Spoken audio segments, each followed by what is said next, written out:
So I always tell people, I'm like, try. And if you fail, own your fucking failure and laugh about it and pat yourself on the back for having enough nerve and courage to act in spite of your fear, to act in spite of your anxiety, to just fucking do it, because the way is always through, and through is rarely comfortable.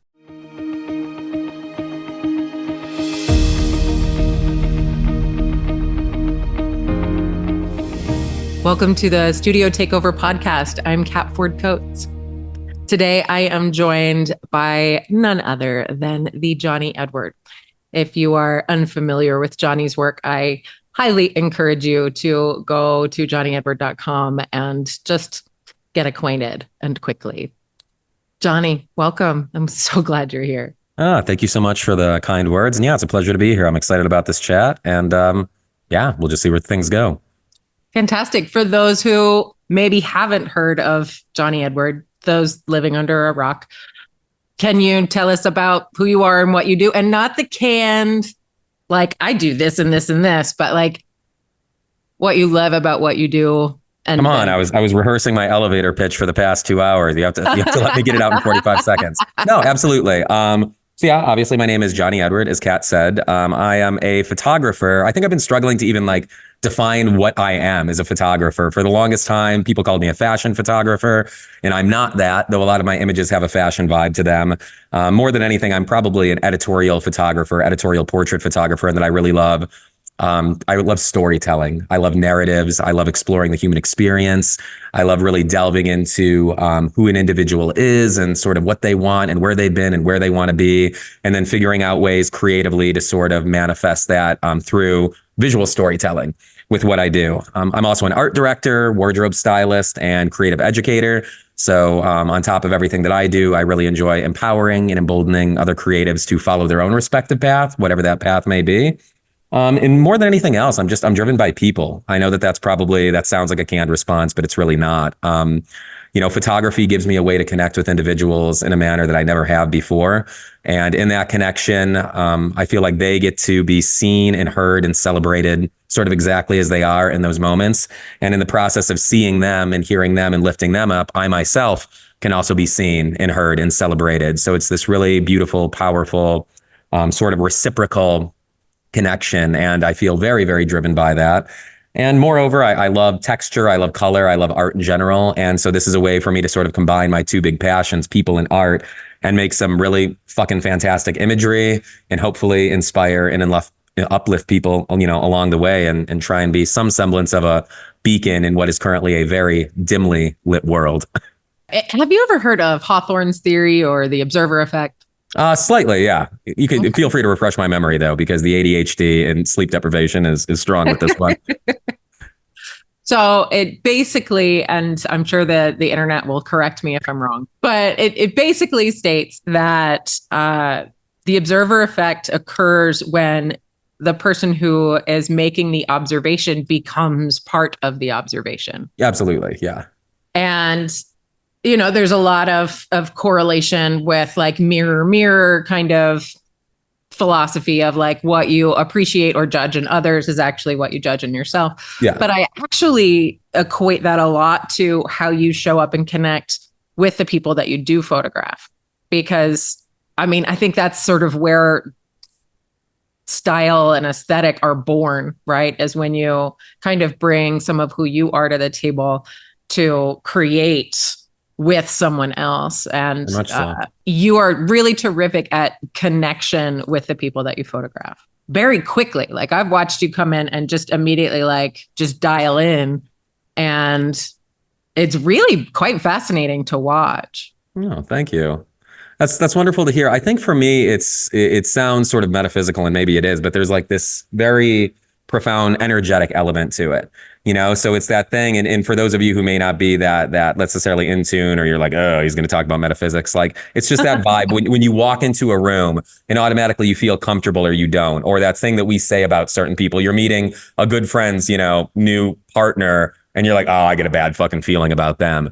So I think like we sort of give this off consciously and unconsciously. And then I'm trying to, or I strive to be aware of those processes and what I'm sort of projecting, what I'm emanating, what I'm receiving, so that when I get into a place, I quickly try and feel out someone's energy and not match my energy in a way where I'm trying to be a chameleon or trying to change who I am, but match my energy so that immediately we can find ourselves on a similar wavelength. And then on that wavelength, really amazing things can happen.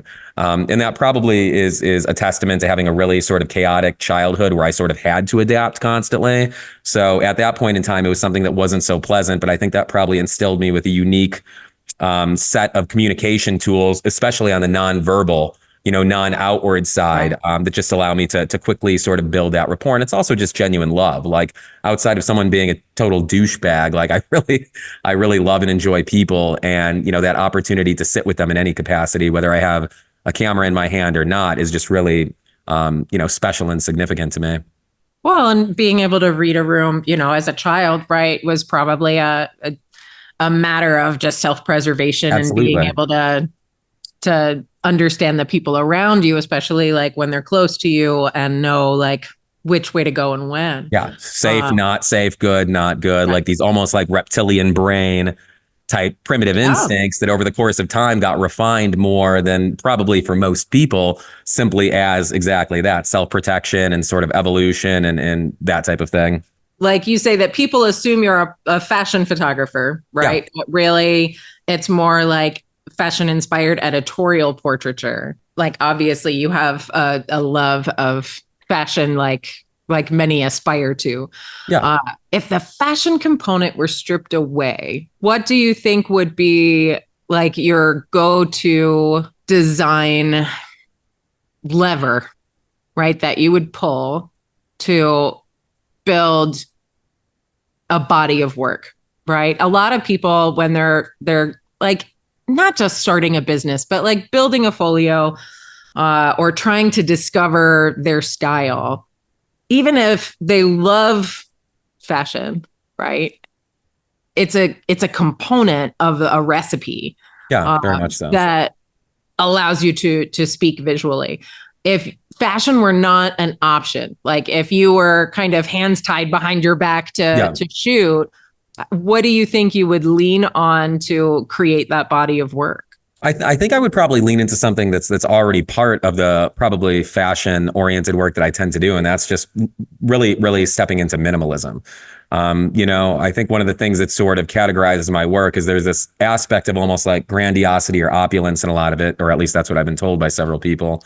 But when you really break it down, like it's normally a backdrop or a couple of backdrops, a couple of lights, and a person. Like very rarely do I have, big sets built out. It really is pretty simplistic. So if I were to remove that fashion element of like styling, whether it's what clients are bringing in or I'm styling them in, it would probably be more intimate, tighter crops, and just very focused on the individual, sans anything that the individual is sort of cloaking themselves in, I guess is the best way of putting it. And I think I already like to do that. It's funny that you should even ask this question, because last night I was just going through some of my work, and I'm like, oh, wow, I haven't been shooting like tighter frame portraits for a while.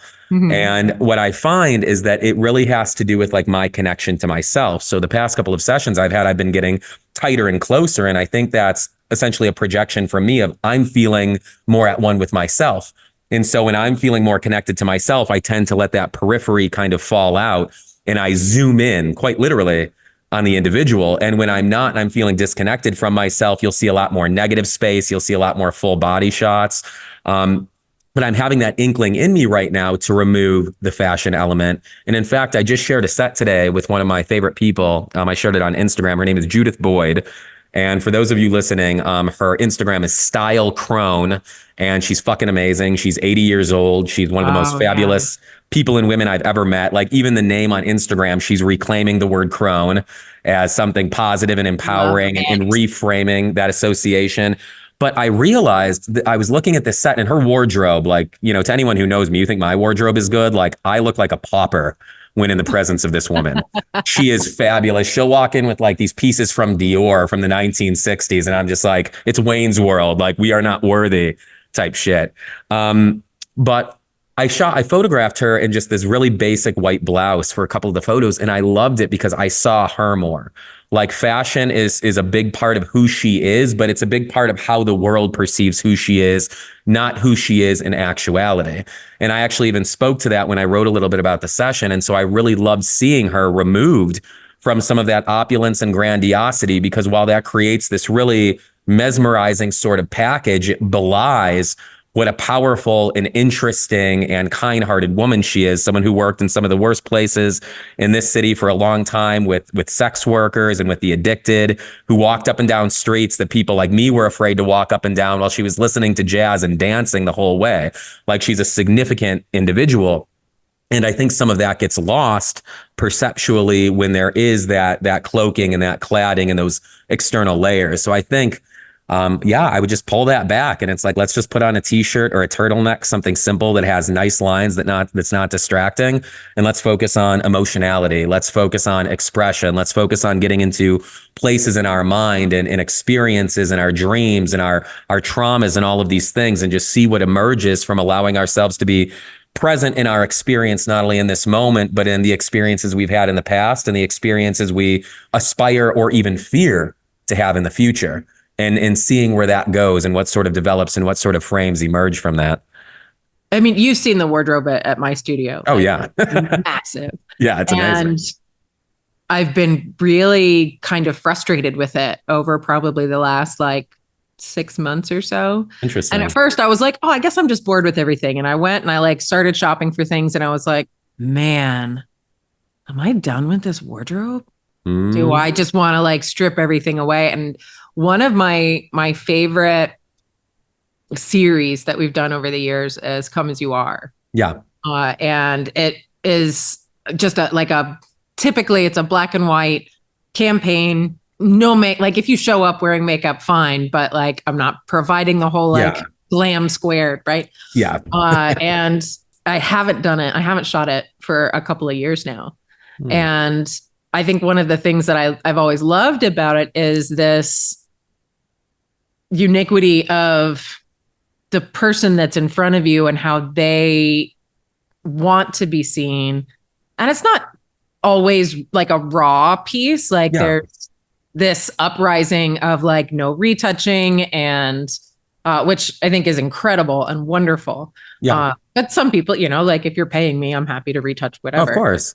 But there is a connection component, when you wear all of the armor, right? And with me, I'm usually in when I'm out and about and doing things, I try to take care of myself and dress well and have a sense of style. You have great style. Thank you. That's not up for debate. But that being said, it does become an armor. Absolutely. Right? There's an expectation of that, not just style, but the way that style communicates. And when you strip that character. Fashion component away, then it's more about the expression and I don't know, getting closer. So I thought it was interesting that you also brought up, tighter crops and, your composition elements. Because there are certain compositions that every portrait photographer will always do with client work because it's the one that always sells, right? Yeah, yeah. But there's also something to be said with that experimentation and kind of, I've really been enjoying failing into things. Yeah, I love that. Let's try it instead of just what works, what doesn't. Yeah. And get into this space of just explore, because that allows me to feel more connected to myself and the work that I want to create. Very much so.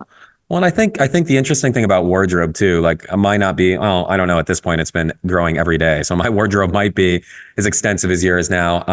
But I've noticed a tendency where when wardrobe is an element, especially when I'm styling, we're not looking at their closet and putting things together, but when I'm styling, I have a tendency to impose my bias and beliefs onto the individual through styling. Sure. And so I have to check myself with that. So they come to me and they express things, and let's say it's okay, there's vulnerability because of a divorce or because of life circumstance. I automatically want to make them feel powerful to address that. Oh. And part of the issue with that, I think for me, is I have a tendency as an individual, is I've always been a fixer. And that's something I've really tried to focus on throughout the past years. I have a tendency, I see things in the world and I want to fix them. When my friends are struggling, I want to fix their problems. And that's a tangible way to help people. So I've had to step back and go, like, it's not my job to fix, and not everyone wants or needs to be fixed. Sometimes they just need that place in the space and the presence. And so with that, being aware of that, I've been a lot more aware with wardrobe, where it's like someone goes, oh, I want to be portrayed as a queen. And even just the silliness of verbiage, like, what's a queen to you? What's a queen to me? You know, what's a queen to Aaron J. Young? Like, you know, so how do we go about doing that? And so it's forced me to have much deeper conversations with the people I photograph, which is wonderful. But just as importantly, if not more so, it's forced me to have deeper conversations with myself, where when I'm leaning into things stylistically, I go, well, why? What's the reason I'm doing this for this person? And is this the best way to go about that? If my heart and mind are in the right place, is this the way that I can carry that out? And is that how they want to be seen? Because I think as photographers, especially for paid work, we hold a position of power.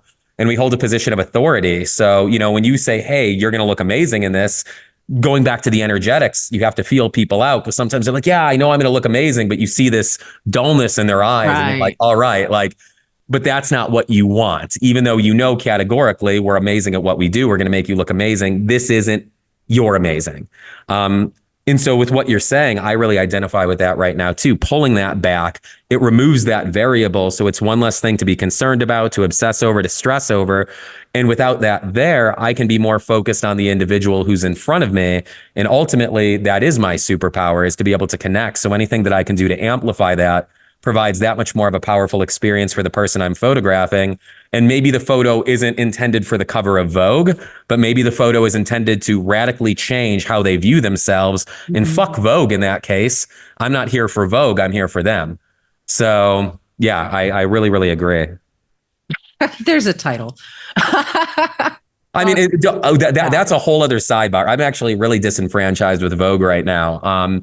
They just did their Photo Vogue Festival in Milan. They do this yearly, but like the whole sort of crux of this, and it's reasonable given the state of affairs, it's basically AI. So they had all of these experts there talking about AI and the implementation, and it's create your own world. So especially for their photo platform, Photo Vogue, they are so analog and they are so dedicated to this stripped down, pared down aesthetic, to the extent where, like, the last 5 times I've submitted, I've gotten rejected because the photos are just too polished. I know this. But for them to jump wholeheartedly into this AI thing when it's so antithetical to what they've been sort of doing in their community. And I've seen that happen with several communities recently, where what they are doing logistically, structurally, where they are moving and how they are evolving is completely at odds with the communities that they've built. And that's weird to me, because I think that when you build a community, you're beholden to that community to some extent, and you're accountable to them. So the lack of that level of accountability and the willingness to just shift 180 degrees without any explanation or any breakdown of why that is or what that is just is very confounding to me. I mean, AI is just a whole library of topic, but you know, like, there is so much future in it, and we're just dipping our toes in it, and it's going to be very, very far ahead of us very quickly. Oh, absolutely. In a multitude of ways, right? Like, there are a ton of opportunities with AI to use it as a tool, but it's also like the Terminator memes are there for a reason. Oh yeah, no, we're definitely going into like some sort of Skynet territory here. Like, it's pretty wild. And I think with that too, like, I agree with it being used as a tool, but like, I think one of my biggest qualms with the thing with Vogue, or with others who are just wholeheartedly embracing that, is not taking into account the human collateral damage. Right. And that, you know, you're basically talking about creative teams. And now we're saying, well, like, now we don't need the wardrobe stylist because we can just put any clothes on them through AI and post. We don't need the makeup artist because we can change all of their facial features and makeup. To some extent, in some of these cases, we don't need the photographer, or we need a plate from a photographer. We don't need the model. Yeah. So, I mean, this is something where you have this magazine that's been based off of highly impassioned, highly skilled, you know, artists across mediums coming together with unified vision to create these things in this tool that, while it can be leveraged by them, ultimately represents, you know, strip them of all the taking away everything, like livelihoods and artistry and passion. So the fact that they jumped into it without even seeming to address that at all, it's just like, well, wow, it was just very startling to me. But that's neither here nor there. Vogue, if you're listening, I got beef with you. Like, I don't even want to be on your cover anymore. So whatevs. Would you say that you lean more toward empathy or compassion? Oh, I more toward empathy, absolutely. And I don't even think I can decide. You know, I'm such a naturally empathetic person, and that's a good thing, and it can be a bad thing. But yeah, I tend to feel rather than relate. So I think for me, that's a really big thing. And having been through the ringer and gone through a lot in my life and been exposed to a lot and made a lot of really good decisions and really fucking bad decisions too. You know, it's like I've been around the block multiple times. I've been to hell and back. I have the vouchers and, you know, the Polaroids, super sweet, really nice and warm. But you know, so I think I really relate to people. And even with that, I've really been focusing on this notion of bias, because that empathy sometimes can lead me to go into myself. So I can identify, but in that identification, of course, my experience starts to seep in to that connection and to that relationship. And that's natural, that's human, but I don't want so much of me to air into that now I'm taking away space from whomever I'm with. Yeah. And so that's been something that I've been trying to work on more too. And obviously sometimes it is compassion simply because I can't have empathy. You know, I had a woman come in recently who's a wonderful woman, and she lost a young child some years back. And while I understand loss myself, I've never been a parent, you know, and I've never experienced that. So that's a situation where like I could not truly be empathetic. I don't know. So I could be compassionate via these things, these grander ideas of loss, of struggle. But I said that just wholeheartedly out there. I'm like, listen, I really relate to people. I can't relate to you as a mother. I can't relate to you as someone who's lost a child, but I can relate to you as someone who's experienced loss on a more broad scale. Yeah, so it's a lot of this has just been very inward for me recently, like trying to come to my motives and why I do what I do and what those mechanisms are, and not in an over analytical way, but trying to deconstruct them to say, all right, I want to make sure that these mechanisms are functioning toward an end that I want, rather than just sort of flowing in habitual patterns of ways of doing and being simply because they're established. I would rather have to break that down and build it back up to be better for myself and better for those that I encounter, even if that dismantling process is really fucked up and challenging at times. Is it something like when you are in space with somebody and like you're beginning to feel their experience, right? Like you were saying, like, I have to make sure not to try and fix it or project my own, right? Is there something that sort of flags to you that's like, wait, this isn't mine? Or is it just getting completely immersed in that space with them? I think for me, some of it is really dependent on the client. So going back to it, I think the energetics of it, like I'm constantly in this state of flux. I think one of my strengths is I can hold very disparate pieces of information in my mind at once. Mm-hmm. And I don't think a lot of people are necessarily very, very skilled at that or experienced in doing that. And that's why I can create these frames where, you know, I'm running workshops and people are like, how the fuck did you see that? Like you're teaching and you're lighting and you're doing this. And so it's just the way my brain works. It's divergence.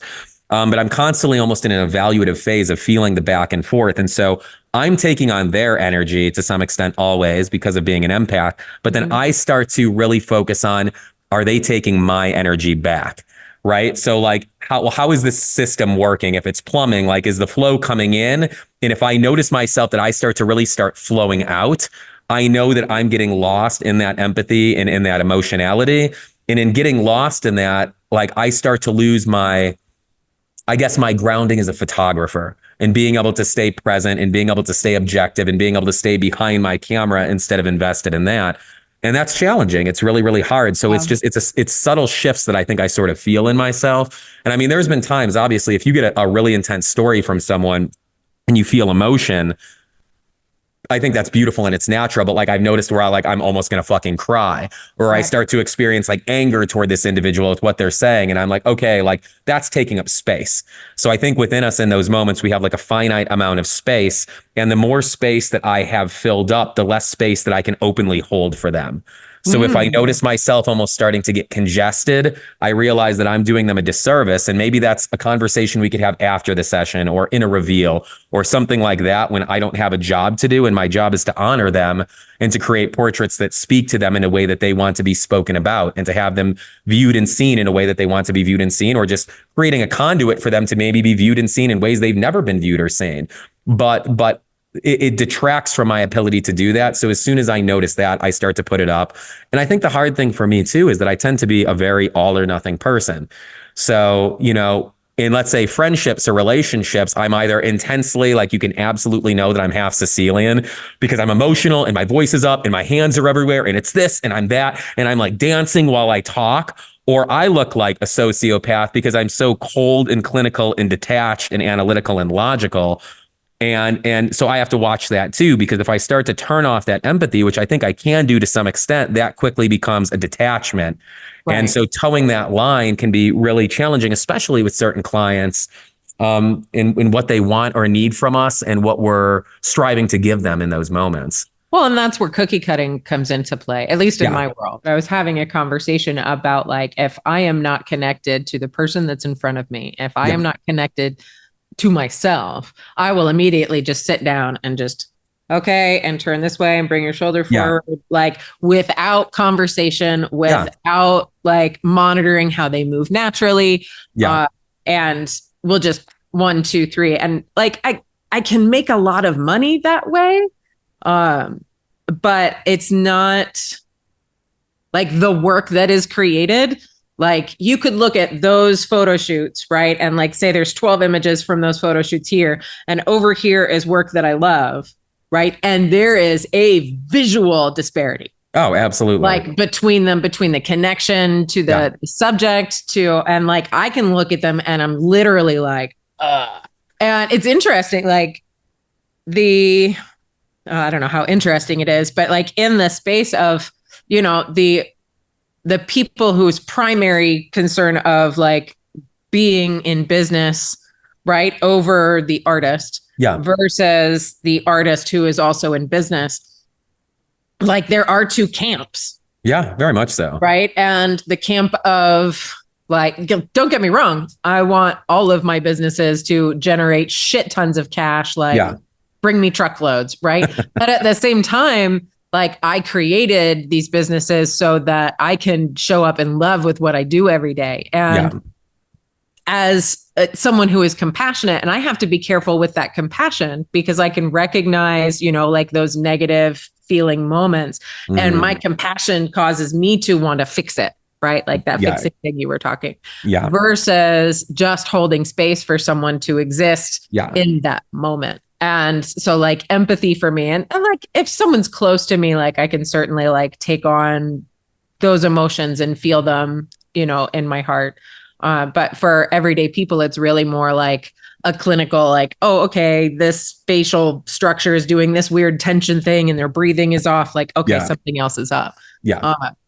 But then I'm also psychic. So I can feel when something is off with anyone that's close to me. Right. And that space of like, my body just knows. But that's a whole other rabbit hole in and of itself. I just told the world that I'm a psychic.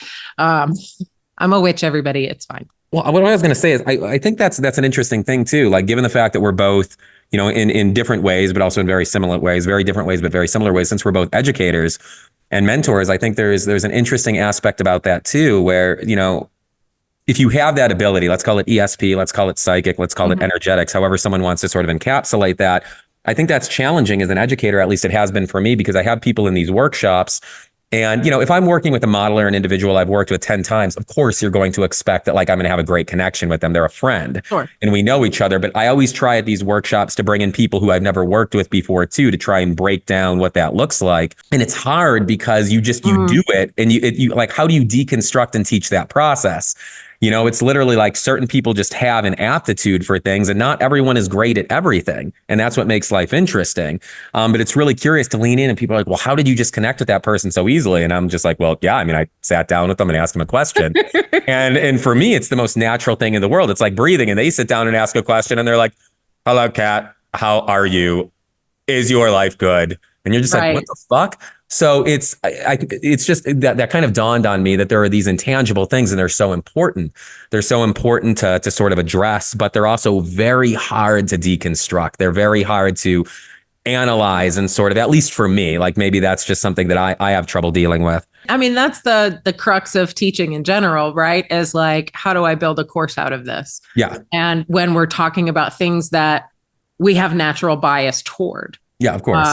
For me, like connection, and when I'm teaching connection, like in a workshop setting or in a course or whatever, it's about understanding. It's not just the facial expression. It's about your connection to them in the moment. And you always start with where their shoulders are sitting. If we're in a photo shoot right now and you sit down and you're kind of reserved and your shoulders are back and almost leaning away, right? I know that there's, okay, like we need to take a moment and soothe and hold space. And as that person can relax, right? And fall into different body positions, just having a conversation, they move forward, right? Like that's when connection sort of synergizes. Well, I think I think for you, you know, that's a really beautiful intersection of sort of system and intuition, you know, so like bridging that gap between feeling, but also being able to teach that and being able to operate on that paradigm. And it's very similar for lighting. You know, in my last workshop, I talked about that and I'm like, I do teach formulas, but I also don't. I tend to err away from them. And I'm like, hey, formulas are great. Like we need formulas. We all need formulas. We need go-to lighting. Yeah. No, exactly. Like we need that, but at the same time, that's not what I necessarily want to do. So going back to like that separation and the division and the all or nothing, I think even within our community for photographers, it's either like, well, I put my light at here and I meter this and I do this, or it's just like, I don't even fucking know anything about lights. I don't know why that does that. I have no idea. I do it until it just sort of feels right. And sometimes it doesn't and it's still cool. And it's like those two things can combine. Like they could, should, and they could and should coexist. We should exist in the state of intuition, but we should also know that if our intuition is clogged up or if it's failing us or not getting us to where we need to be, that we have these fallbacks, these systems and these processes and these formulas. And so I think like that aspect, there's just so much polarization, you know, with what we do and who we are as photographers. Well, either you're like what you had talked about earlier, you know, with the non-retouching. I agree. I think that's super fucking cool. I love seeing it more. Obviously, I'm doing it more in my own work. But there's these camps where it's like either the portraits are fucking raw and you shoot it with a Hasselblad and you can see every pore on their face and every bad experience they've ever had in their life, or it's like we put 17 filters on their face and they look like, you know, an anime character, CGI. And it's like, no, we can do both of those things. You know, and I've been in sort of a quandary with that in my own mind where I've started, I like go and I'll go to retouch a photo and I'm like, well, shit, am I doing too much? Am I changing this person? Am I altering them? But then I also have to remind myself that photos are unique and that it exists as a single moment in time. There's no, I mean, we can talk about perceived dynamism in a photo, but it is cut out, right? It is a single moment. And we don't evaluate each other like that in real life. Like we're never just sitting 3 inches from each other's face, like unblinking, unmoving, unless we're having a staring contest or we're, you know, I don't fucking know what other scenario. But so that's an aspect too, where I'm like, okay, I get it. Like I want someone to be represented as they are, but also like, how did I perceive them in those moments as we were interacting with each other? And how am I lighting them? You know, because if I'm doing hard light from the side and texture is enhanced, I might want to bring down that texture a little. And it's not because I'm trying to eliminate texture in someone's face, but I'm like, oh, I was using hard light.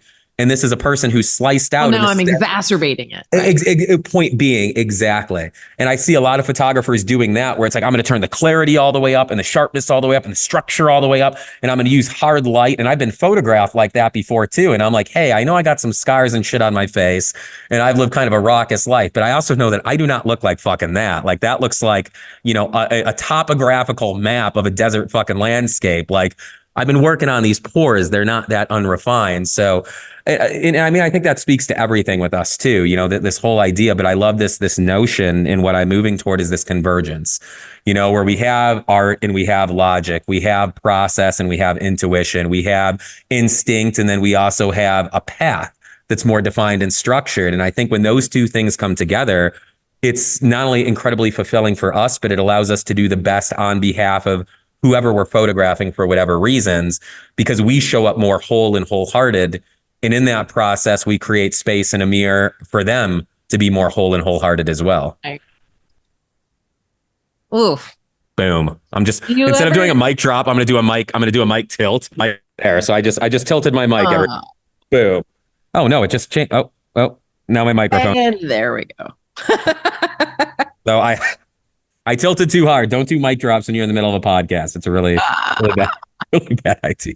It's a whole vibe. It's funny with this one too. Like there are multiple like inputs on the back. Yeah. And so always in the corner of the screen, it looks like there's not actually a cord, right? Yeah. But it's just on the other side. Oh, I gotcha. But I've had people be like, your mic's not plugged in. Do you even really need that? Well, but I think that's a funny thing too. Like, and that's a whole other topic, and we don't need to go down that rabbit hole, but just like the unsolicited advice, like in that way, where it's like, and I think there's so much ego and elitism. And that's one of the big things I've been sort of dealing with in the industry. And obviously we have amazing fucking people in this industry and community, like the best people I've ever known in my entire life. But also it's part of the creative thing and the artistic thing. But this like notion of I'm going to critique, or I'm doing air quotes, everyone, educate someone, just unfounded because it makes me feel better about myself. So it's like, but once again, that's a whole other topic. But it's just an avoidance mechanism in general. I shared something, and I don't even know why I do this anymore, but I shared something in a Facebook group, like a very big prominent one, and it was really well received. It was just, I didn't think it was going to be, but it really was. But like I did get a couple of those people who were like, Jonny, this is a fabulous photo, but based on what it seems like you were going for, I really would have cropped out the extraneous elements in the frame, because to me, it takes away. And so you're really, really diminishing this portrait. And like my response now is I'll just drop like 17 poop emojis or just some random GIF, someone eating corn on the cob just to fucking confuse them and short circuit their thing. Before, this is also a point of self-growth, because a year ago, I would have been like, I would have got the glass of wine, put on the glasses and been like, into writer mode. And I have Grammarly paragraphs open. Later. 17 paragraphs. And I'm like, to start with your belief in what my intentions were, let's go with that. And then by the end of it, it's like, fuck your mom. And then it just gets into something very juvenile, but it's just a funny thing. And I think that's, speaking to art too, like going back to system and process, I think it's so important. And we were just talking about this, everyone, before we got on live, like of creating art for ourselves. And this is something I always like to bring up. So there's nothing wrong with systems and processes. If you've built a $500,000 business on systems and processes, be fucking grateful for systems and processes. You don't have to throw that by the wayside and suddenly start doing motion blur for everything and watch your profits plummet. But what you can't do is maintain that process and that system and make your money and then do that motion blur on your own time. I've had talks with a couple of photographers who are dear friends of mine recently, and just going through some things. And I'm like, when was the last time you created art for yourself? And they're like, well, I did this thing. I'm like, no, but I know what you were doing there. That was a friend of yours and they had a makeup thing. I'm like, I mean, for you. The whole thing was devised for you. It was to serve you. It was purely for you and no one else. And the response for all of them was over a year.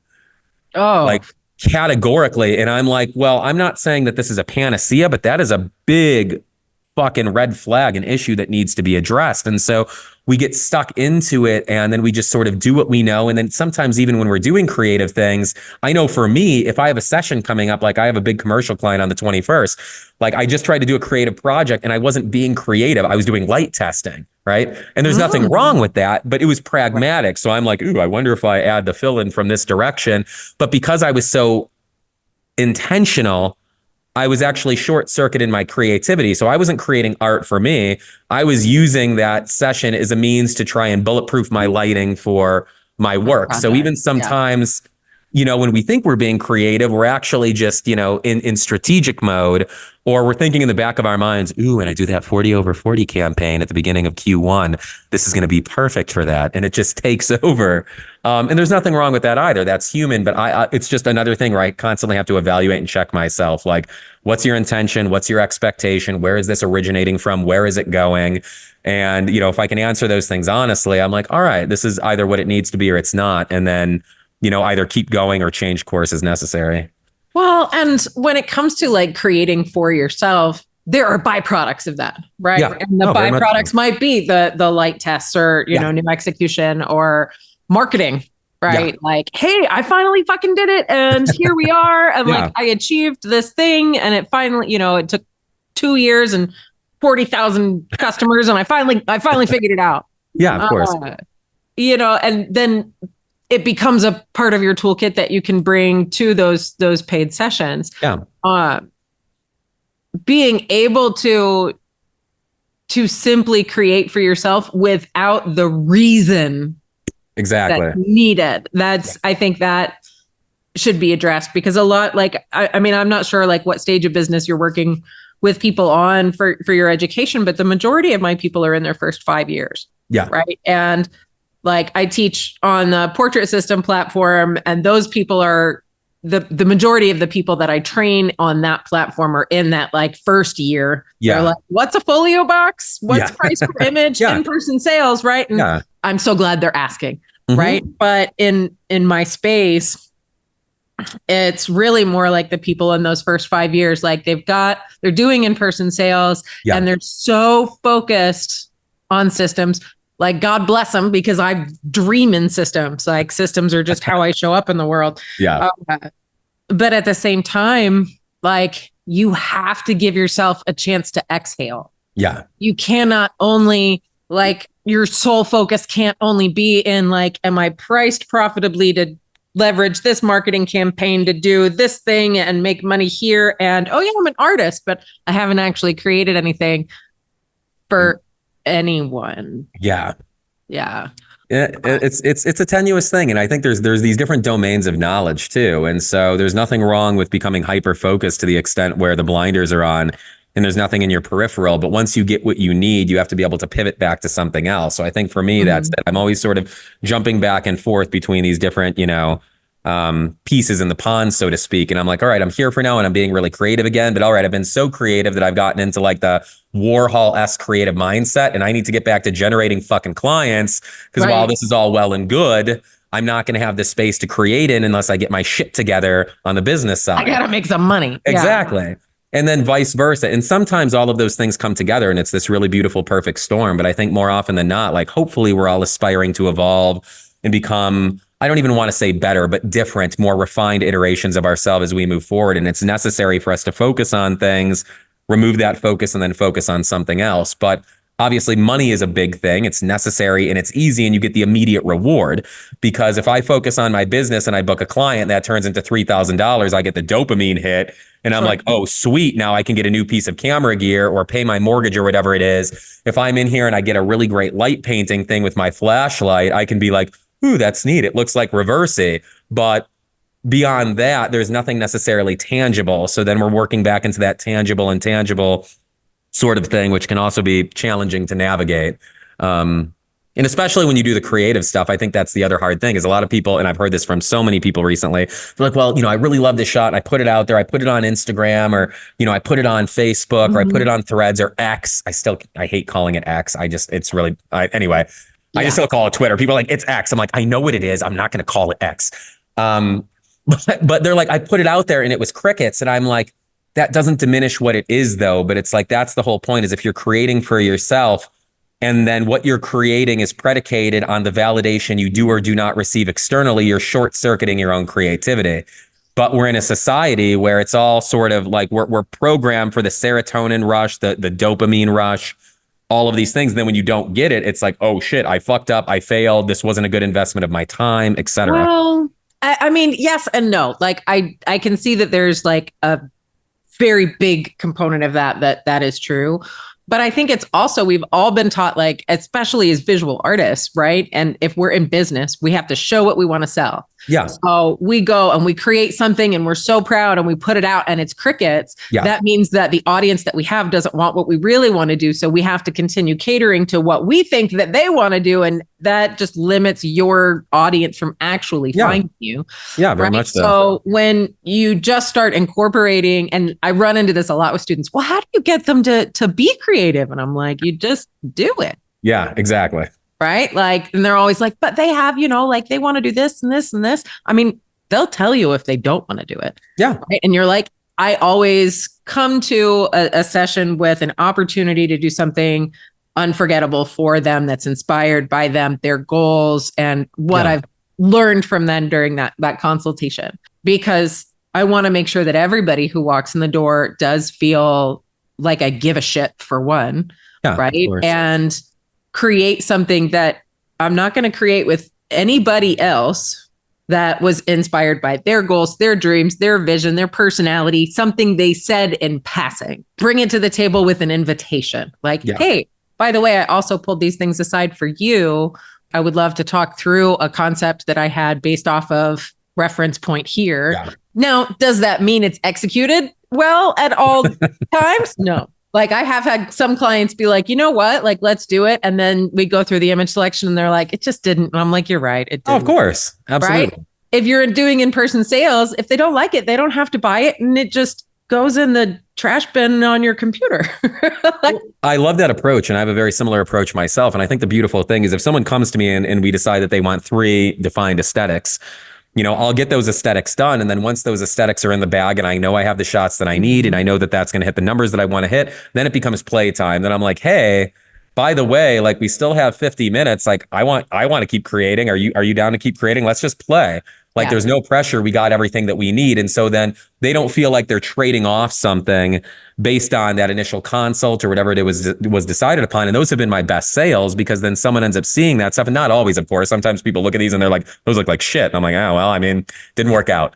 But there's other times that people are like, oh my gosh, I'm so excited. Like, I thank you for trying this. Like, I would have never thought this, or I would have never imagined that I could have looked this way or felt this way in that motif or in that wardrobe or with that lighting or whatever it might be. And so, yeah, and we can program, going back to systems, we can program that free form creativity into our sessions if we stage things right. And then it gives us a chance to flex our creative muscles, provide even more value to the individuals we're photographing and expand on that experience to a greater degree.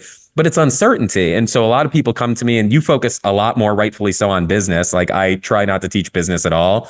I'm just like, no, I'm like, I literally have told people, I'm like, go to Cat. I'm like, if you need to know about business, fucking go to Cat. I'm like, if you need to know about like running with the light while you're fucking screaming like a banshee and taking photos with a film camera while you're chasing a flamingo, like, yeah, come to me. That's the shit. So I think what it is it's this, people are afraid to fail. Right. Yeah. Or what they perceive as failure, what they perceive as a failing and what they perceive what failing means. And so like in my workshops, a lot of times people are like, well, what if I do a lighting setup and I mess it up? I'm like, show your client.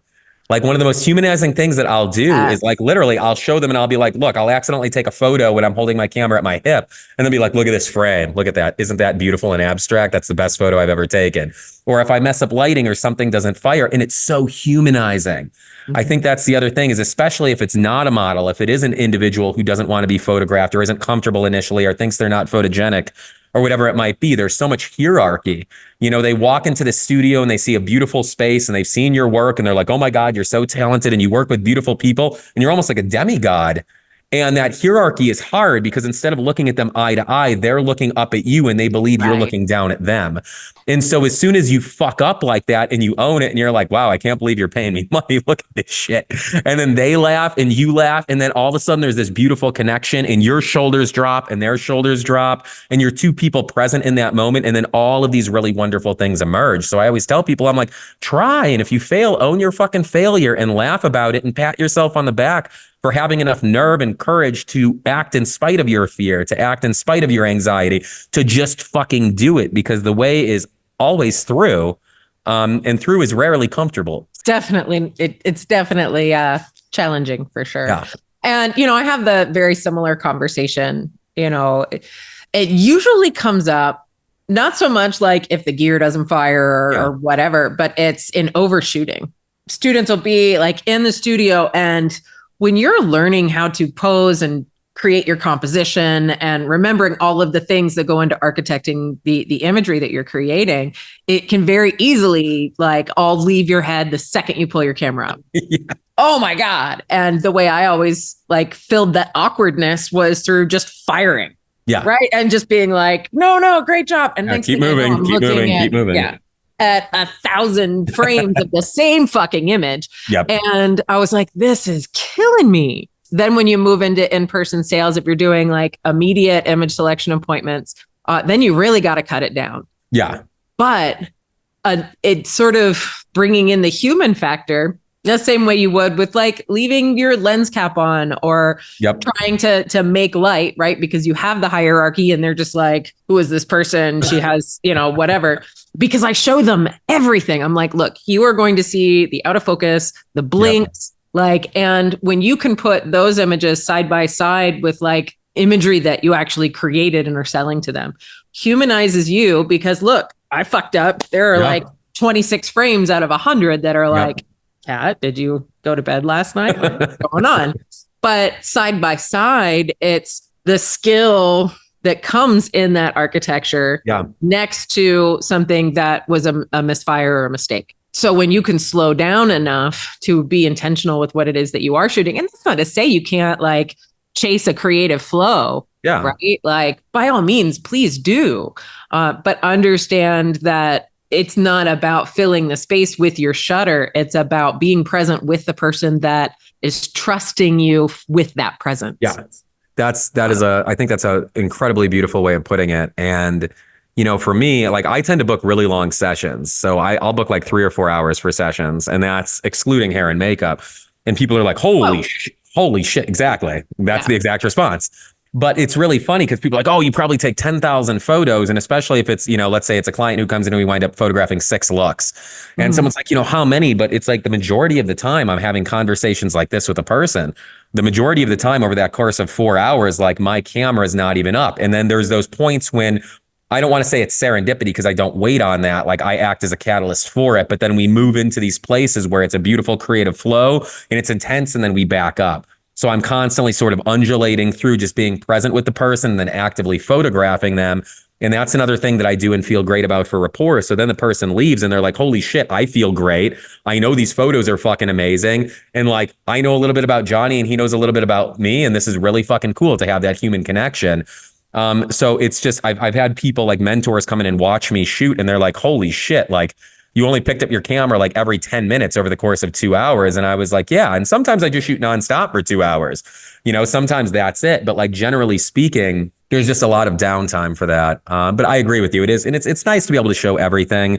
And there's a contrast element too, I think, as well, leaving those photos in, because someone sees the one where they were sneezing and they're pirate-eyed, you know, and their shoulders in a weird place. And then they see the one next to it where they literally look like they should be gracing the cover of Harper's or L'Officiel. And it's like, oh, holy fuck. And then I think there's even more receptivity to accepting that as themselves, because I'm sure you get this sometimes too, like almost in a dissonant way. Sometimes people are like, well, I can't believe that's me.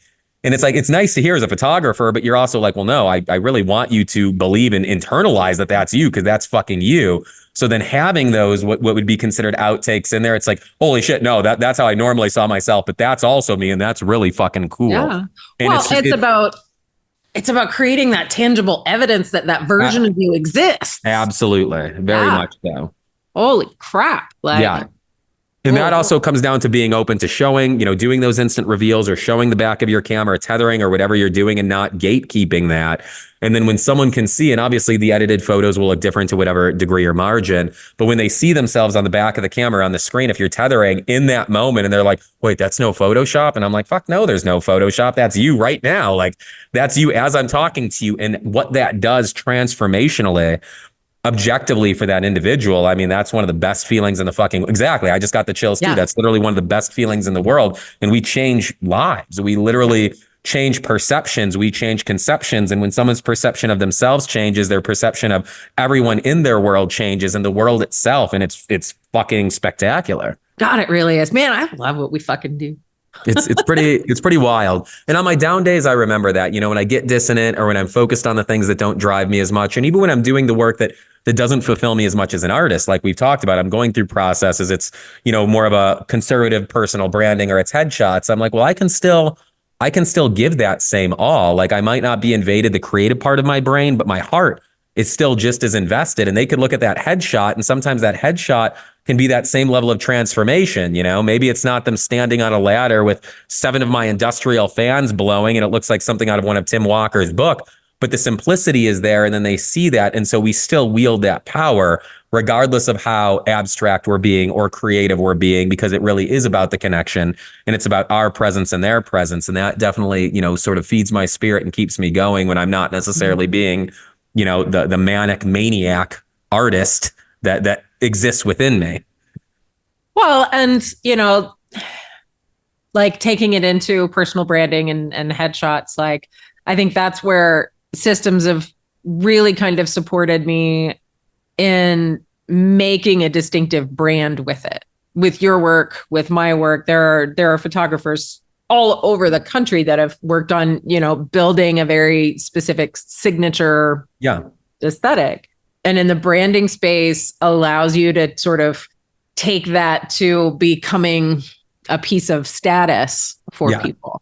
And so like for branding specifically here in the studio, it is very 1, 2, 3. There is a recipe, and I can pull through, 8 to 10 people in a day, which is great for the business because, we talked about money a little bit earlier, but your business needs cash the same way your body, your human being needs oxygen. Yeah, absolutely. So you have to create avenues in which to do that. But as an artist, and this, I'm speaking purely to the artists who are also in business ownership, your sales will reflect your fulfillment as an artist.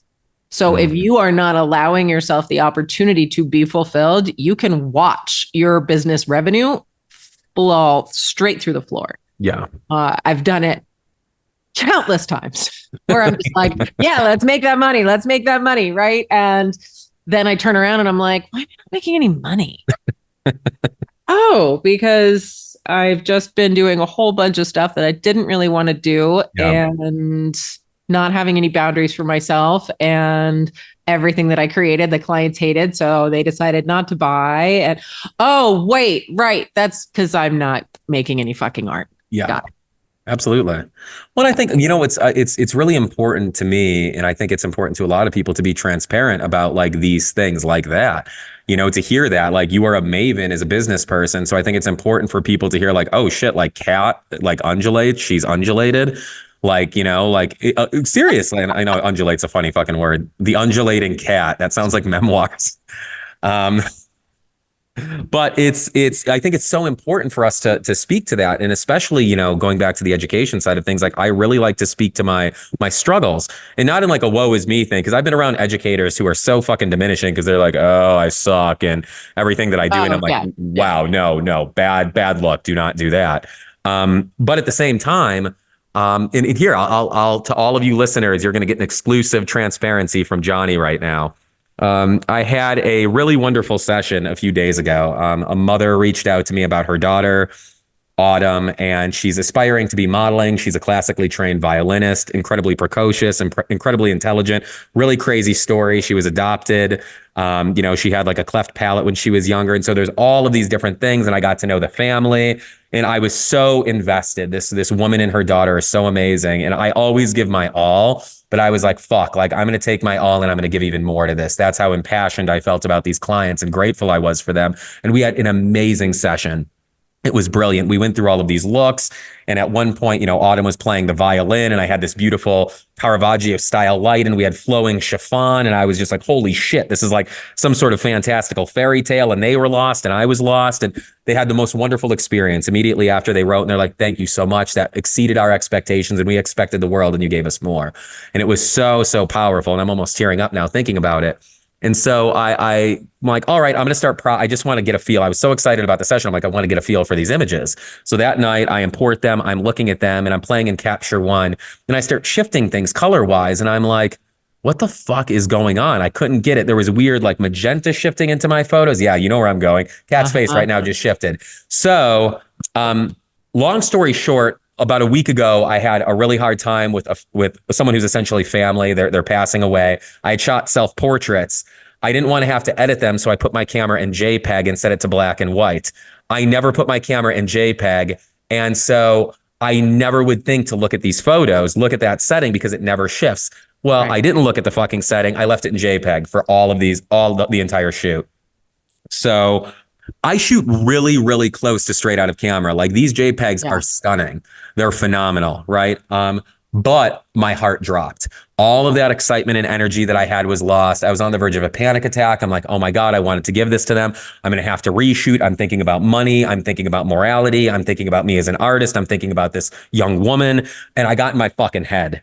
And I didn't write back for almost a day.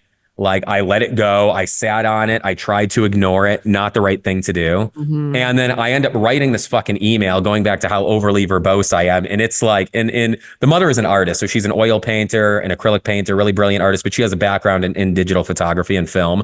So I write and I'm like, this is what happened. I'm like, I want to own this. These photos are incredibly fucking phenomenal. However, the caveat is I don't have the same creative freedom in post now because they weren't shot in RAW. So I can't lean into color to the same degree or some of the normal parts of my process. You're welcome to choose from these. I want to bring you back into the studio. Let's reshoot those looks. We can shoot more. I'm committed to making this right. I want you to both love this unreservedly, and I want to know I'm giving you my very best, whatever that takes and means.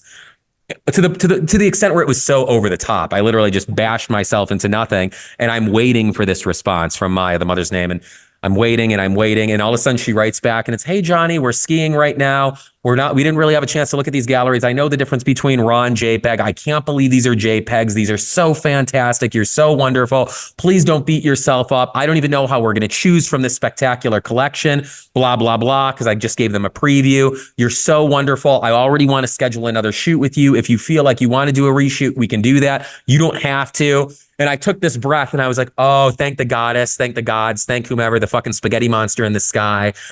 And after I took that breath and exhaled, I went, you son of a bitch.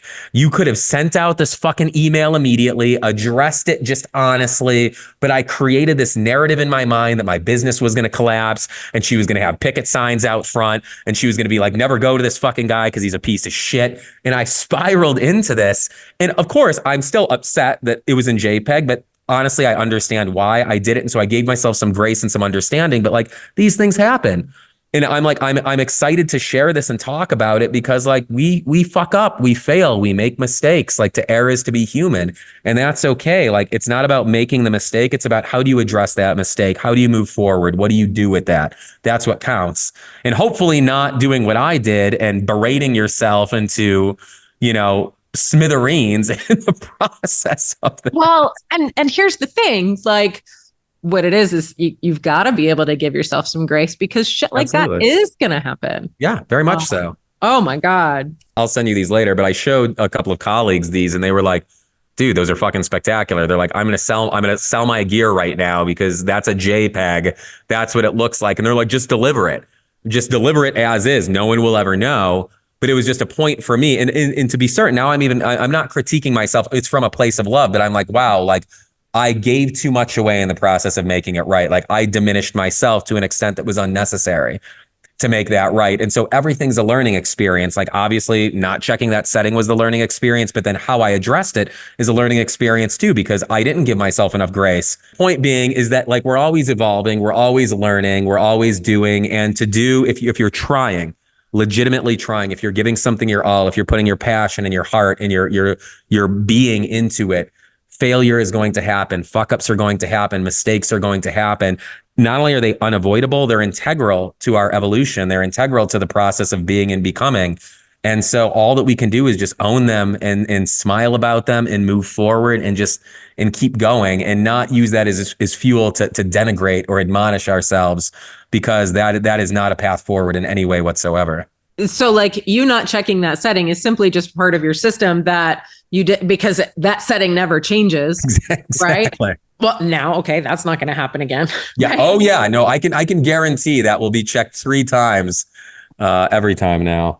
Right. But understanding and appreciating that you are not any less of a human being or a professional because of that. Exactly. Right. And so that goes from whether or not, you chose the right modifier to, I don't know, like how you managed your set design to how you posed them. And now all of a sudden their shoulder looks like it's coming out of their ear. That doesn't make you less of a human being. Yeah. Right. Like it's about appreciating like that you are human.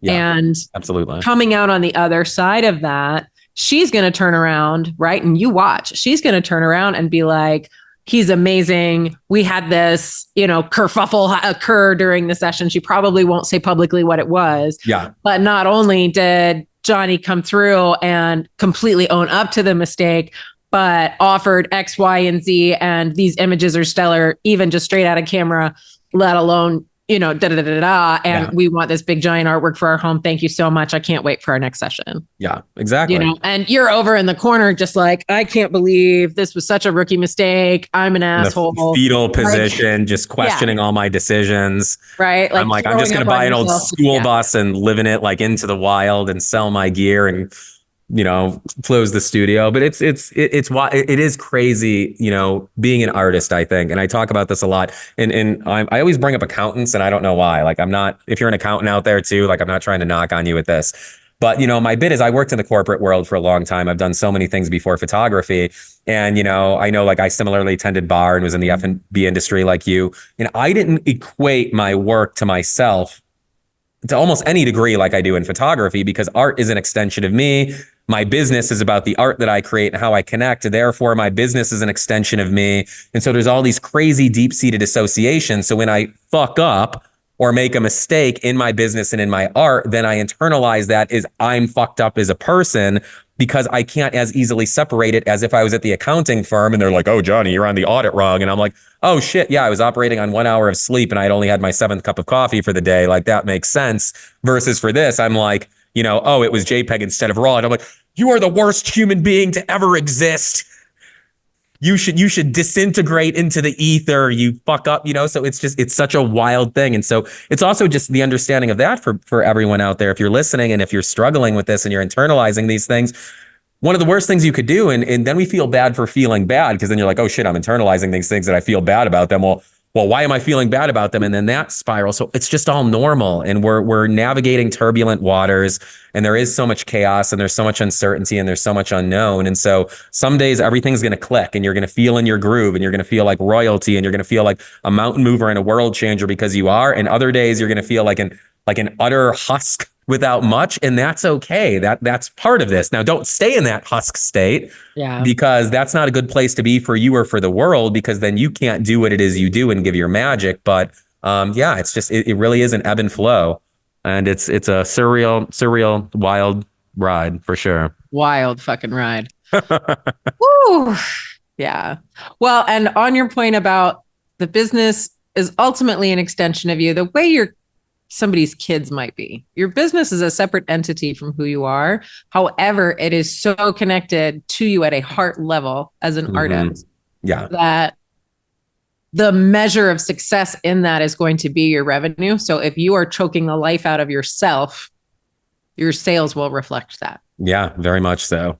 And if you are allowing yourself the space to grow and explore, your sales will reflect that too. Yeah, right. And it's a feedback loop as well. Mm-hmm. You know, so one side feeds the other, for better or for worse. So yeah, it's that, you know, old story of like which wolf you feed type thing, where if it is bad and you're not doing what's right for you, the business is going to suffer. The business suffering is going to make you lean more into what you're not doing right for you. And then that's going to ping pong back and forth to some awful degree until you step in and you're like, all right, enough's a fuck enough. I need to do something about this, because, you know, going down with the ship sounds honorable in nature, but when that boat's sinking and you're watching it sink and you're on it, there is no joy to be found in that. No, there really isn't. Oh, awesome. Well, Jonny, thank you for being here with me. Oh, such a pleasure. I know there was quite a while here where these are like the conversations Kat and I have anyway. So I had to I was doing like my eyes were almost closed and I was looking at the ceiling talking. And I'm like, oh shit, this is actually a podcast. Like, we're doing a thing.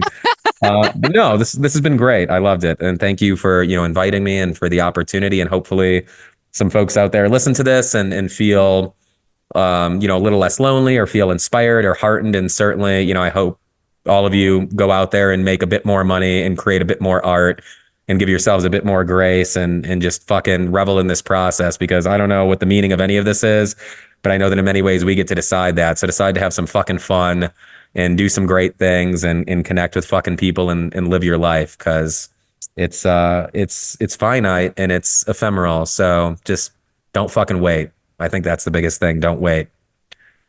Jonny, where can people find you?